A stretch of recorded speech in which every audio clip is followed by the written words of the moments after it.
ஒரு சின்ன ஊர்ல செல்வநாயகன் அப்படிங்கிற ஒரு வணிகர் வாழ்ந்துட்டு வந்தார்.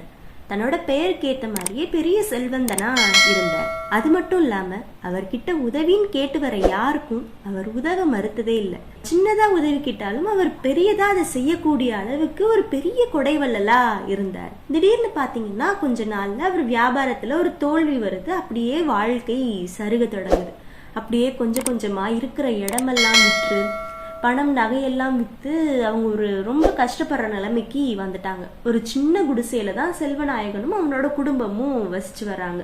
கிடைக்கிற வேலைகள் எல்லாம் செஞ்சுக்கிட்டு அதுல வர காசை வச்சுதான் சாப்பிட்றது பொழப்பு ஓட்டுறதுன்ற மாதிரி நிலைமைக்கு தள்ளப்பட்டுட்டாரு இந்த செல்வநாயகன். அந்த சமயத்துல பாத்தீங்கன்னா ஒரு இரவு நேரத்துல ஒரு முதியவர் வந்து செல்வநாயகன் வீட்டை தட்டுறாரு. ஐயா, நான் சாப்பிட்டு 3 நாள் ஆச்சு, சாப்பிடலன்னா நான் உயிரே போயிரும் போல, ஏதாவது சாப்பிட கொடுங்களேன் அப்படின்னு சொல்லிட்டு கெஞ்சுறாரு. செல்வநாயகனும் இதை கேட்டுட்டு வீட்டுக்குள்ள வராரு. வந்து எல்லாத்தையும் தேடி பாக்குறாரு. பாத்திரம் பண்டங்கள் எல்லாத்தையும் உருட்டுறாரு. எதுவுமே அவருக்கு கிடைக்கல. இருந்த கொஞ்சோண்டு உணவையும் தன்னோட மகன் சாப்பிட்டுட்டான் அப்படின்னு சொல்றான். இதை கேட்டுட்டு ஐயோ, வந்தவருக்கு என்னால உதவவே முடியலையே, உணவு இல்ல, எதுவுமே என்கிட்ட இல்ல உங்களுக்கு கொடுக்கறதுக்கு அப்படின்னு எப்படி என் வாயால சொல்றது அப்படின்னு ரொம்ப மன வேதனை அடைகிறாரு. முன்பெல்லாம் கேட்ட உடனே அள்ளி தந்தேனே, இன்று என்கிட்ட ஒரு பிடி சோறு கூட இல்லையே, நான் எப்படிதான் இந்த முதியவருக்கு உதவ போறேன் அப்படிங்கிற ரொம்ப மனவேதனை அவருக்கு ஏற்படுது.